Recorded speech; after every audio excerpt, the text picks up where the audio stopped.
So yan, magandang araw sa inyo lahat mga katekno. Welcome back sa ating munting channel, and for today's video meron tayong gagawin, bali isang Samsung 43 inches no. Din yung problema nito, walang picture, okay naman yung backlight no.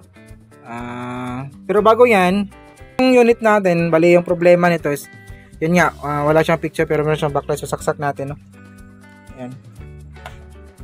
Saksak natin. So ito sa may mirror natin, ayan no. Bukas yung backlight pero wala po siyang picture. Ayan o, backlight lang, walang picture. So ito pala yung model, pakita mo natin yung model nya. Yung model nya is UA43 N503ER. Ayan, lagay muna natin dito para hindi makaabala. Ayan. So bunutin muna natin ba, tapos ready natin yung tester natin para makapag voltage check tayo kung ano bang meron o anong kulang nung kulang na voltahe. Wait, so medyo makalat, napakalaki po ng bag natin, no? Puno po na yan ng tools. So hindi ko pa na-arrange yan. So sobrang dami. And so ang bag talaga yung tools natin, no? So hindi natin mahanap yung mga pinaghanap natin yan. Baka switch tayo sa maliit na bag kasi sobrang laki, hirap po nang harapin yung mga kailangan natin. Ayan, so saksak natin ulit. Saksak natin, then bangan natin bubukas ulit yung backlight. So bukas na po yung backlight nya. So check natin kung meron bang. Una tayo dito sa may Tico natin. Wala naman problema yung mainboard natin kasi gumagana naman siya. Ito yung 12. So meron siyang 12 volts oh. Ayan. Tapos tingnan natin kung may 12 volts bang pumapasok dito sa Tico natin. So Tico, ito yung BE natin. And VDD in natin. Kita natin oh, VDD in. PDD natin, meron siyang 12 volts. So, ibig sabihin yan, pumapasok yung 12 volts dito sa my Ticon board natin. So, check natin yung ibang supply. So, yung ibang supply nito, yan, tulad ng BEDD, yan, yung tatlong to, ito nyo ba yan? Yung tatlong yan, 16 volts voltahe nito. Dapat 16 volts to. So, wala siya. Walang voltahe. So, punta tayo sa may, ito yung BGH natin. Ito yung BGH line. Natin yung BGH. Just nakatutok tayo sa BGH. Walang supply yung BGH natin. And yung BGL, nandito yung BGL natin. Nakatago kasi sa iyo, no? And BGL natin. Tutok tayo sa may BGL. Wala ring supply. Ayan. So hindi po nag-oscillate yung ating Ticon board kahit na may voltahe or may supply na pumapasok, no? So anong gagawin natin? Ayan. Unplug muna natin yung plug nya. Tapos isa-isahin natin yung paghang nito. Ayan. Ayan. So hang natin yung right side. Hindi, right side kasi naka pag nakaharap yung unit natin, right side sa. So ito nakatalikod siya, so left side muna tayo. Ayan natin yung left side. Titingnan natin kung lalabas pa yung kanyang supply. So saksak natin ulit. So, saksak natin, abangan natin bumukas yung backlight. Ayun, bukas yung backlight. Dito tayo sa may BGH na tabunan kasi yung ito yung BGH natin. Ayan. BGH, tingnan natin kung may supply na ba. Wait. Ayan. So, wala pa rin, ganoon pa rin siya. 0 volts, no? So, next natin gagawin, bunutin natin ulit. Tapos, yung kabilang side naman yung tatanggalin natin. So, bali dalawang flex na po yung tinanggal natin, no? Yan, dalawang flex na po yan, magkabilaan na, left and right. So, titingnan natin ngayon kung lalabas na ba yung kanyang voltahe. Ayan, saksak natin. So, abangan natin yung backlight ulit. Bukas ulit yung backlight. Tayo sa may BGH.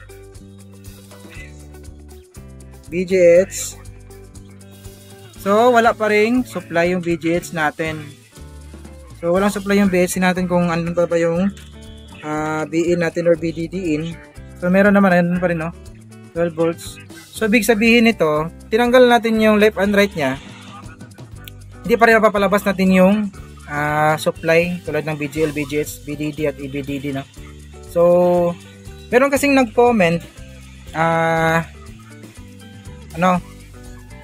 sa video natin. May ginawa ko nito dati, panel issue siya.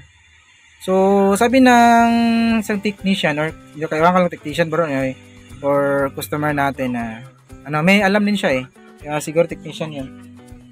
Sabi niya hindi na mapapalabas yung supply o hindi na mag-oscillate yung T-con board natin na ganito kapag wala yung kabilang side, kasi meron daw tong feedback na kinakailangan doon sa kanyang panel. So yun yung sasagutin natin ngayon sa video na to kung talaga bang meron tong feedback yung ganitong T-con. And so kasi sa tingin ko base na rin sa mga experience natin, yung may feedback lang na kinakailangan sa kanyang panel para mag fully operated yung T-con natin is yung circuit na merong B-in, HB-in.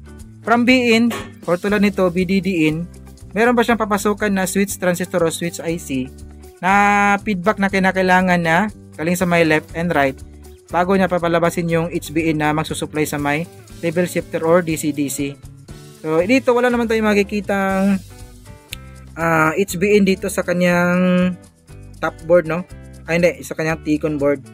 So yun yung sasagutin natin ngayon sa video na to. Kasi ako sa experience ko, kahit wala yung kabilang side, kapag normal yung yung T-con natin, lalabas talaga yung kanyang kalahati. So ngayon, kahit tinanggal mo yung kabila, wala siya. Tapos tinanggal natin yung dalawa, wala pa ring supply na lumalabas. Sabihin yan, posible na yung T-con board natin yung may problema. So yun nga, medyo kinapos kasi tayo sa oras. Bala ko sanang i-troubleshoot ng masinsinan. Ang problema lang is meron tayong maraming gagawin pa. Kailangan to ng oras yung matrabaho kasi to. So gagawin natin ngayon para masagot natin yung sabi ng isang nag-comment sa video natin na kailangan na to ng feedback. So hindi daw to makapag-oscillate kapag wala yung kabila. So masasagot natin ngayon yan sa video na to, no. So meron tayong spare dito. Asa na yun? Ayan, no. Ito, meron tayong spare isang T-con board galing sa rin natin sa isang Samsung, no. Yung problema is yung main board. So hihiramin muna natin to. Hindi ko rin sure kung okay ba to kasi nga hindi gumagana yung mainboard, hindi siya nagpa-power on yung unit na to. So, hindi ko rin ma-assure kung okay ba yung panel nito. Basta kakabit natin ngayon dito to at titingnan natin kung makakaroon ba siya ng display at meron ba itong supply. So kapag merong supply na lalabas dito tapos mag-display yung unit natin, sabihin confirm na T-con board yung problema. So saglit lang, ikakabit ko lang to, no. So saglit lang. So ayan, ikabit na po natin yung itong T-con natin na spare, no. Tapos ito naman yung dito galing sa may board natin, sa may unit natin, no. So saksak natin to. Titingnan natin kung makapag-display yung unit natin. So saksak natin. Yan. So dito na tayo sa my screen. Ayun, oh. Kita nyo, labas na po yung logo ng Samsung at meron na ring raster, oh. Ayun, so confirm po tayo na yung T-con board talaga yung problema. So nung mapalitan natin ng bagong T-con board, hindi bago kasi si kanan galing din sa spare natin, galing sa isang unit, no. Ayan. So gumana na po siya at yun nga, nagka-raster na yung unit natin. So confirm na T-con board yung problema. Ito yung problema.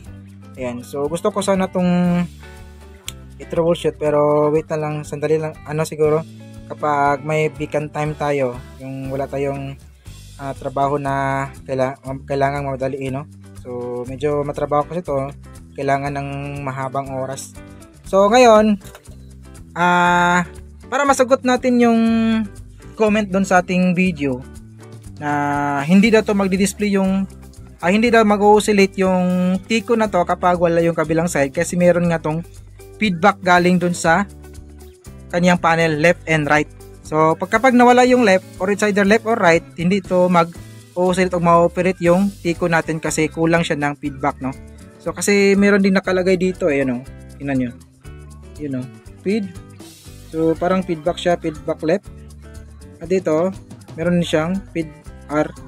Ayan, so feedback right. So titingnan natin ngayon. Masasagot natin yung mga katanungan natin sa video na to. So bunutin ko muna. Ayan. Then tatanggalin natin yung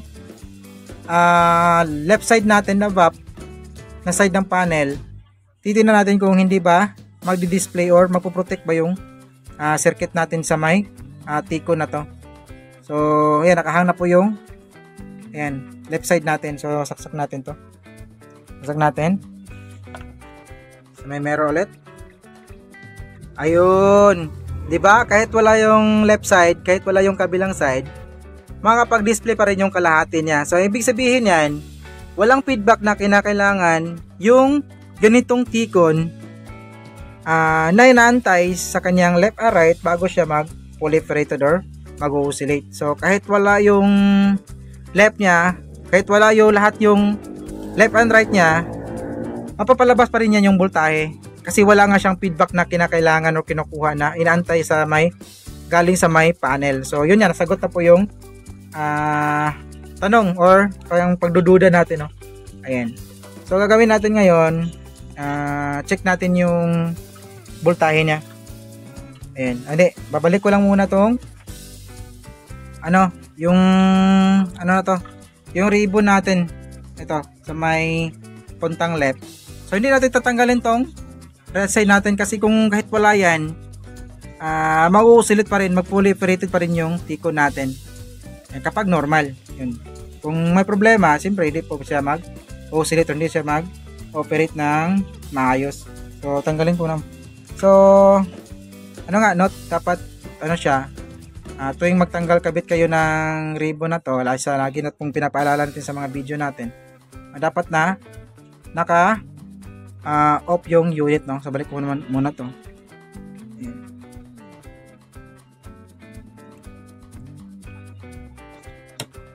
Medyo masilan din tong nito, yung kanyang board kasi nga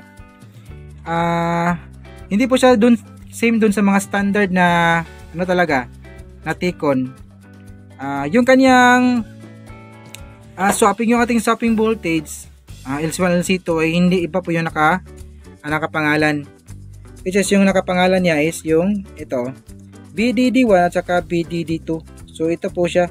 Ito, di ba ang layo? Dito yung kanyang clock, dito yung kanyang clock. Pero yung kanyang swapping voltage dito ang layo, nasa may bandang gitna. So paano ko nasabi yan? So check natin. Tingnan natin, nakatutok tayo sa may LC2. Hindi. LC2 nga, pero nakalagay dito BDD2. Ayan. Tingnan nyo. Diba? Naging PGH siya, tapos nag-BBGL. Ito yung swapping voltage natin. So medyo nahirapan ako sa paglukit ng swapping voltage nito nung unang encounter natin kasi hindi ko nga siya kabisado, no? Hindi po siya standard. Same doon sa mga standard na nire-repair natin. Ayan, no? So, at saka yung kanyang clock naman, yung kanyang STB, nagsisimula siya sa may P number 7. Ito yung P number 7 ito. Then clock 1 hanggang clock 6. So dito magsisimula yung kanyang clock sa may pin number 7 sa may STB. Tapos dito rin sa may kabilang side, same po sila ng spot. Kung saan nagsisimula yung STB, pin number 7, dito sa may kabilang side, pin number 7 din. Pero yung swapping voltage natin, which is yung BDD1, BDD2, dito sa may bandang side na to. Pero kung sa may kabilang ribbon naman, sa kabilang side, ito yung ating BDD1, BDD2, ito yung ating swapping voltage. Di ba ang layo? Ayan, hindi po sila magka-pin kung dito sa may kabila. Dito naman, ibang pin naman yung pinapasukan niya. So, kapag hindi mo ito nakakabisado, magtataka, sasakitin ng ulo mo. Pero, may na-experience kasi natin ng mga ganitong T-con. So, madali lang sa atin, no? Ayan. So, ayan, goods na po yung unit natin. So hanggang dito lang siguro yung video natin mga katek, no? Ang gusto ko lang malaman is may bahagi na yung nag-comment dun sa ating video na maliwanagan tayo, no? Ayan. So maraming salamat nga pala sa mga natsagang nanood, no? May good videos always. So this is your service Ryan Cruzetech. See you in our next video. Bye bye.